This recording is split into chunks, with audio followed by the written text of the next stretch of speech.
6 p.m. Assalamu alaikum. This is Radio Pakistan. The news read by Daman Zaman.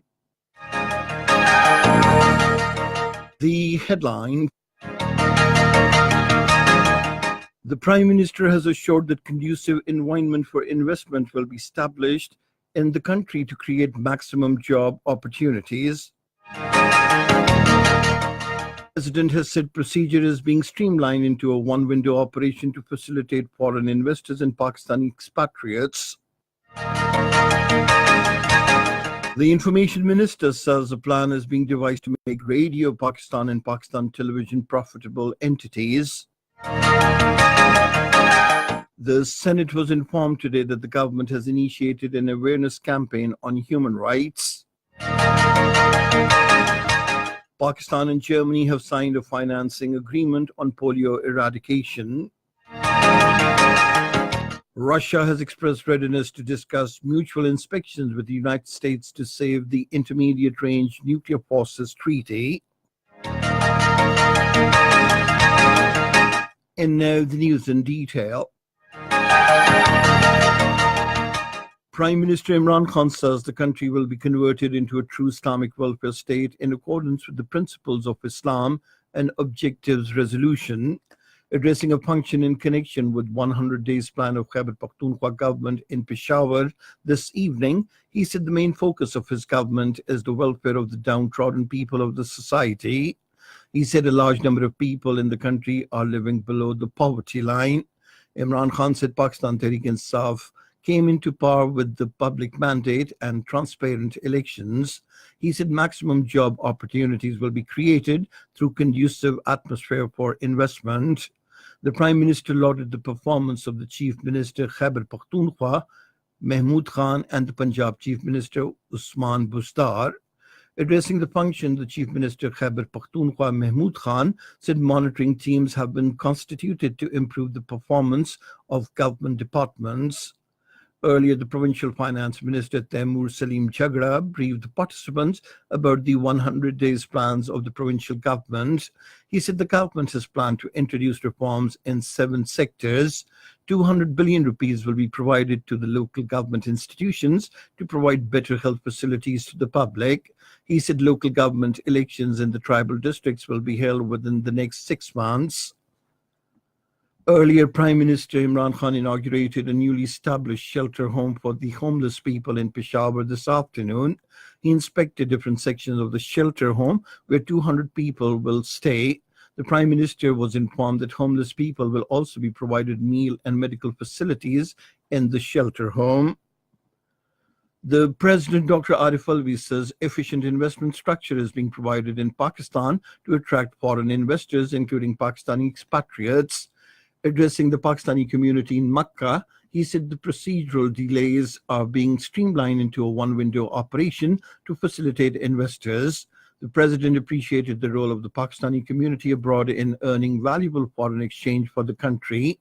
He also underlined the need for using banking channels for sending their hard-earned money to Pakistan so that it can become a stimulus in the country's economy. Replying to a question on Pak-Saudi economic opportunities, Dr. Arif Alvi said Saudi Arabia has always been supportive to Pakistan and helped the country in difficult times. He said the basis of Pak-Saudi long-term relations is the respect between the two peoples and love for the most sacred places of Muslims in Makkah and Medina. The Minister for Information and Broadcasting, Chaudhry Fawad Hussain, has said a comprehensive plan is being devised to make Pakistan Broadcasting Corporation and Pakistan Television Corporation profitable entities. Responding to a question moved by PPP MNA Shahida Rahmani in the National Assembly today, the Minister said a single board of directors has been constituted for both as part of the reforms. The Minister of State for Parliamentary Affairs, Ali Muhammad Khan, said Radio Pakistan is part of our cultural heritage and all-out efforts are being made to make it a profitable state institution. He said there is no plan at present to lease out the building of Radio Pakistan in Islamabad. The Senate was informed today that a proposal is under consideration to merge the Earthquake Reconstruction and Rehabilitation Authority (ERA) with the National Disaster Management Authority to effectively cope with natural disasters. The Minister of State for Parliamentary Affairs, Ali Muhammad Khan, informed the House during question hour that a proposal to this effect has been put before the Cabinet for approval.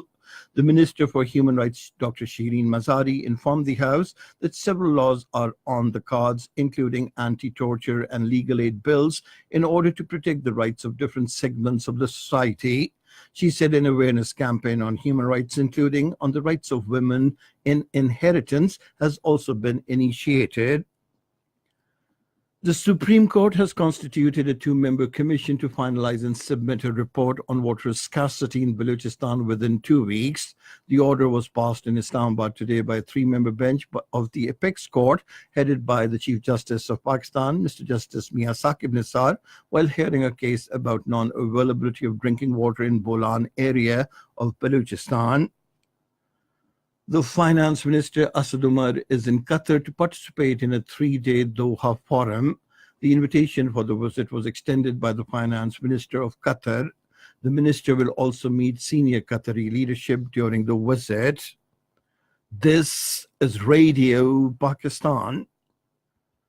Pakistan and Germany have signed a financing agreement on polio eradication. Secretary Economic Affairs Division Noor Ahmed and the country director of the German government-owned development bank, KfW, Wolfgang Mueller, signed the financing agreement for polio eradication phase 2 worth 5 million euros in Islamabad today.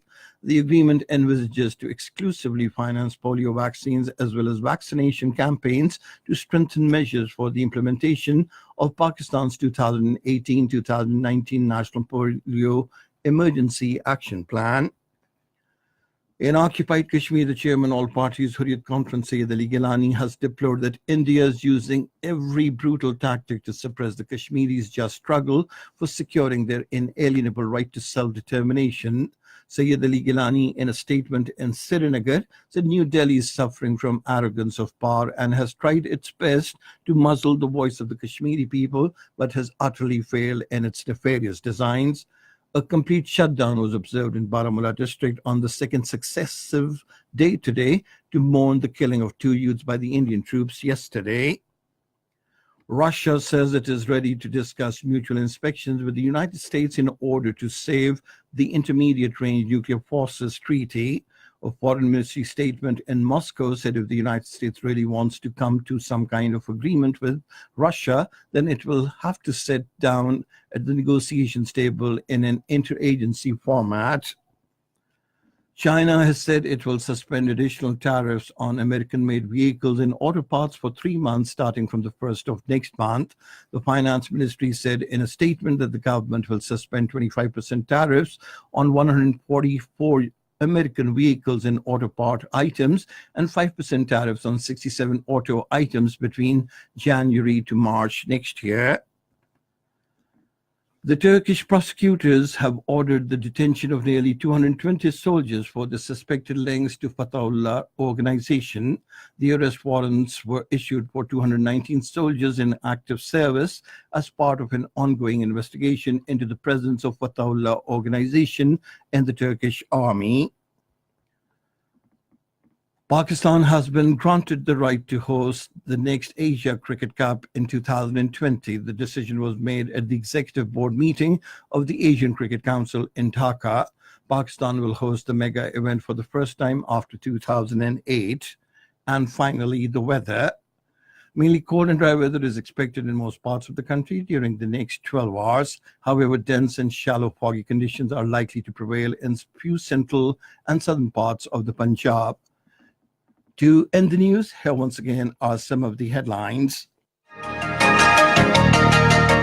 The Prime Minister has assured that conducive environment for investment will be established in the country to create maximum job opportunities.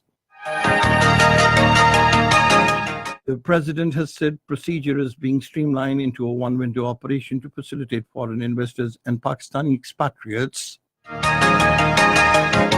The Information Minister says a plan is being devised to make Radio Pakistan and Pakistan Television profitable entities.